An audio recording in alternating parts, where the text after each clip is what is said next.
En esta ocasión voy a tratar de sintetizar cómo se trabaja en psicoterapia de premisas. Podemos tener dos etapas principales, que serían la etapa diagnóstica, donde comprendemos el problema lo más profundamente posible, y la etapa de tratamiento, donde trabajamos para precisamente erradicar, cambiar, modificar el problema.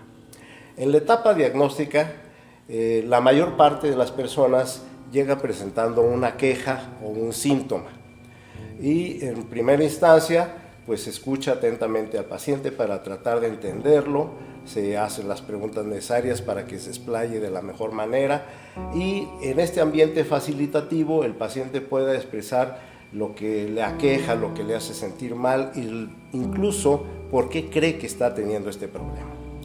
Una vez que ya hemos escuchado al paciente, entonces procedemos a identificar lo que llamamos la pauta de comportamiento, porque el síntoma o la queja que el paciente trae no es lo único que realmente se consideraría como parte del problema. El problema consiste en toda una pauta que tiende a repetirse una y otra vez, y que precisamente eso es lo que hace que una persona busque ayuda psicoterapéutica, que las situaciones de problemas se le repiten en sentimientos, en comportamientos o en conflictos con otras personas.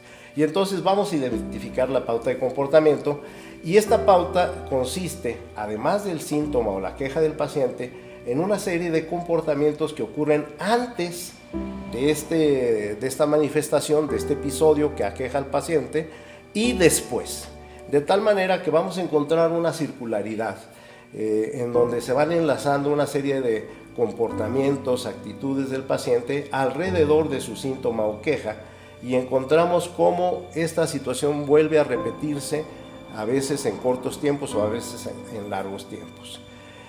Esto sería la pauta de comportamiento. No consiste únicamente en sí de conductas tangibles, que sí lo son, sino también vamos a identificar qué sentimientos, qué emociones acompañan a esta pauta de comportamiento.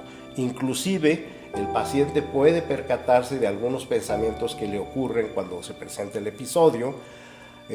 También al manifestarlo nosotros nos vamos a ir dando cuenta quizás de algunas creencias que están involucradas con esta situación. Una vez que tenemos perfectamente identificada la pauta del comportamiento, indagamos si esta pauta es como tal, esto es, si esta situación estructural se repite en diferentes momentos. Si esto es así, ya tenemos identificada la pauta. Lo siguiente es saber en qué contextos ocurre esta pauta de comportamiento o problema. Hay ocasiones en que una persona puede tener la problemática únicamente en un solo contexto. Hay personas que su pauta de comportamiento problemática ocurre en diferentes contextos. Esta segunda situación hace un poquito más difícil el trabajo, porque quiere decir que su problema es como más estructural, es como más básico dentro de su aspecto psicológico. Una vez que ya hemos identificado el o los contextos donde ocurre el problema, vamos a realizar un retrorrastreo que consiste en ir del presente hacia el pasado, observando a través del relato del paciente cómo es que se ha presentado en otras etapas su problema, con otras personas, en otros momentos de vida, porque normalmente un problema no surge de un momento para otro, sino va surgiendo y va evolucionando. Y esta evolución es muy importante rastrearla hasta tener un concepto claro de cómo va cambiando la pauta desde el momento en que se inicia. Esto tiene ventajas, primero porque nos da más información, y en segundo lugar porque generalmente cuando una persona ya tiene un problema durante mucho tiempo, pues trata de disimularlo, se hace más sofisticado, se hace menos evidente porque le da pena ante los demás.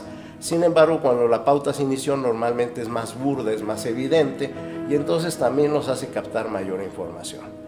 Esto sería lo que nos llevaría a tener ya la situación. Entonces, la pauta del comportamiento, en segundo lugar, la evolución. Una vez que ya tenemos estos dos elementos, entonces nos vamos a estudiar el entorno familiar de origen. Esto es, las vivencias que nuestro paciente tuvo en la infancia y en la adolescencia con su familia, porque es en el entorno familiar donde surgieron estas pautas. Entonces investigamos cómo estaba estructurada la familia, los límites, las jerarquías, las creencias, los valores, todos los aspectos del sistema familiar, para entender perfectamente su entorno. Además de esta visión general sobre el sistema familiar, también indagamos muy acuciosamente el trato especial personalizado hacia él. Esto es, cómo lo trató su mamá, cómo lo trató su papá, cómo se llevaba con los hermanos, si había comparaciones, si tenía un rol asignado, si respetaban su individualidad, la manera en que él recibía y daba afecto, y todas estas situaciones en donde él vivió tanto de juego, de límites, de roles, etcétera, en donde pudo haber recibido pues diferentes formas de trato. Aquí hacemos una indagación muy detallada porque esto nos va a dar a entender cómo es que precisamente lo que ahora vemos como problema en ese momento, en la infancia o en la adolescencia, fueron sus formas de adaptarse primero a su familia y al trato específico que recibió. Y entonces estas pautas en un momento dado fueron inicialmente adaptativas, aunque quizás equivocadas evidentemente, y fueron la manera en cómo el entorno familiar a través del trato recibido fue el constituyente en donde se generaron estas pautas de comportamiento que ahora vemos como problemáticas. Esto sería en forma muy sintética la primera parte de la intervención en psicoterapia de premisas para comprender profundamente la problemática del paciente. Los invito a ver un próximo video donde vamos a hablar cómo con esta información que ya tenemos, ¿verdad?, vamos a formular una hipótesis y con esta hipótesis vamos a trabajar en un tratamiento muy específico que tenemos en psicoterapia de premisas.